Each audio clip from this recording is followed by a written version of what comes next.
Well, joining me to discuss all of that is financial journalist Max Keiser of maxkeiser.com from the City of Lights, Paris. Thank you for being with us, Max.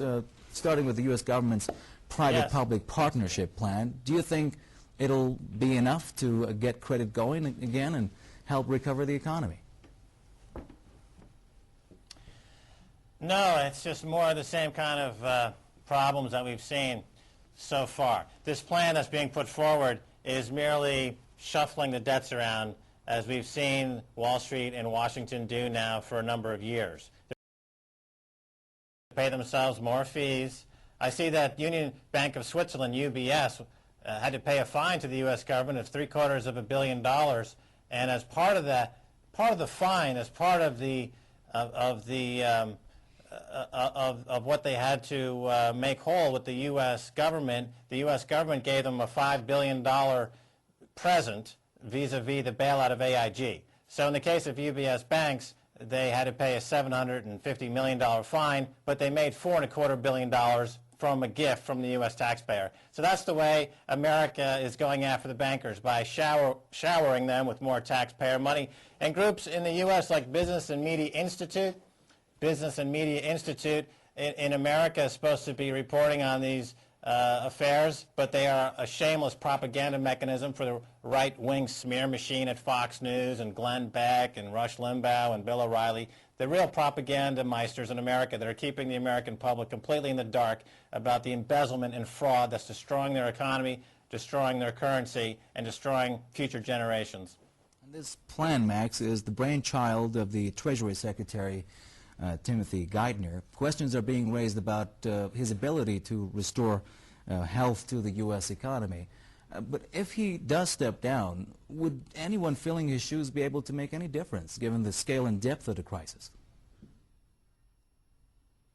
No, well, what was remarkable was the President, Barack Obama, made a statement about the strength of the U.S. dollar remaining the world reserve currency, and then very shortly thereafter, Timothy Geithner made a statement that he'd be open to consider a new world currency and working with China to create such a world currency. So there's a turf battle going on between Timothy Geithner's office, the Treasury office, the Treasury Secretary's office, which is an office held by Wall Street, and the turf battle with Barack Obama, the president. And with that exchange right there, what we saw is Wall Street kind of putting their boot on Barack Obama's throat and saying, look, you have to do what we say, or we're going to do what it takes to get you out of office, and we're going to smear you, and we're going to, because Barack Obama is a hostage of the banking system. Timothy Geithner made that clear with his statement, talking about a new super currency with the Chinese. And Barack Obama is powerless in this situation.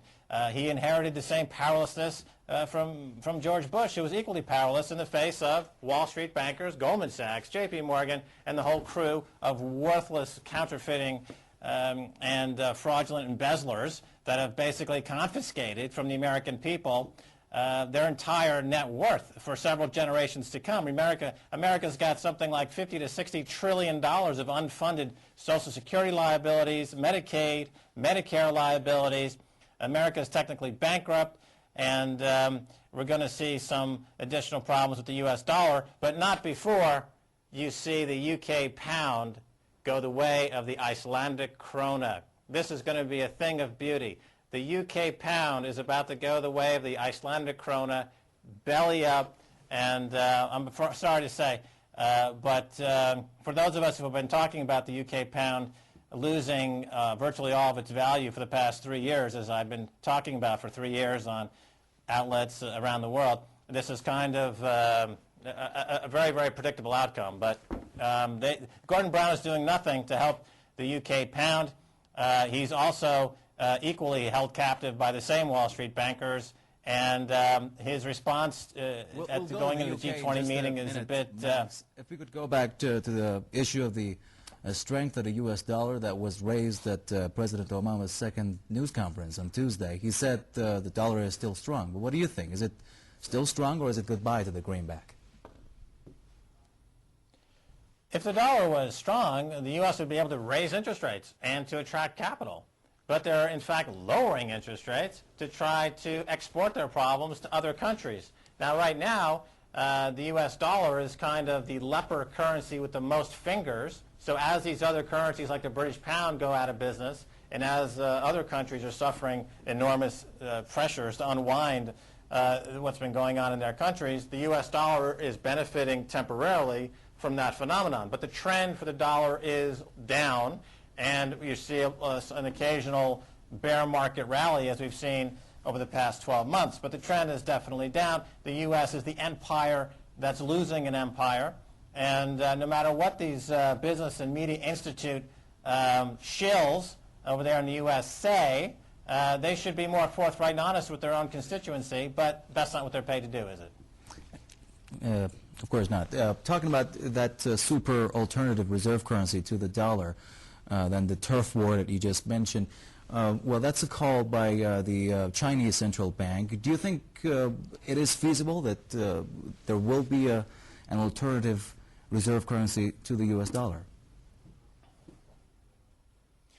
Well, in the case of China, they need to buy more gold bullion. They only have 600 tons of gold bullion. America's got 8,000 tons. Germany's got 3,000 tons. France and Italy both have more gold bullion than China. What the point I'm trying to make is that if China thinks that they're going to somehow orchestrate a new reserve currency to compete with the dollar, they better start buying gold bullion in a hurry. Now, the other point is that if somebody dares to go against the U.S. dollar, of course, they are inviting the wrath of the U.S. military, as we saw in Iraq and Iran, when those countries started to move into euros to trade their oil and gas and not dollars. Iraq, we know what happened there, and we know the saber rattling that goes on with Iran. To some, it may sound a bit far-fetched that the U.S. military would have a response, but remember, Obama mobilized U.S. military in the South China Sea not too far back in the recent memory. Also, if you go back in history, the last great empire, the British Empire, when the Chinese weren't cooperating with them, they got the whole nation addicted to opium. And you had what were known as the Opium Wars. So who knows what the U.S., what depraved lunacy the U.S. will resort to try to keep the Chinese tethered to this currency, the U.S. dollar, which is really quite a nasty bit of business. And let's also talk about the G20 summit in London next week, where leaders of the countries that account for 85% of the world GDP are meeting. Well, it is going to cost Britain, we understand, an estimated £19 million. They've got to hope something will come out of this meeting. Well, whoever the executive chef is for the meeting is going to make out like a bandit. If I could buy some stock in whoever the celebrity chef is going to be cooking up the canapes and foie gras, they're going to make out well. Max, I'm sorry, I'm going to have to cut you off. Not make out I'm being told we're running out of time. Max, I'm really sorry. Thank you very much. Max Keiser of MaxKeiser.com, financial journalist joining us from Paris. Thank you so much for your comments there on the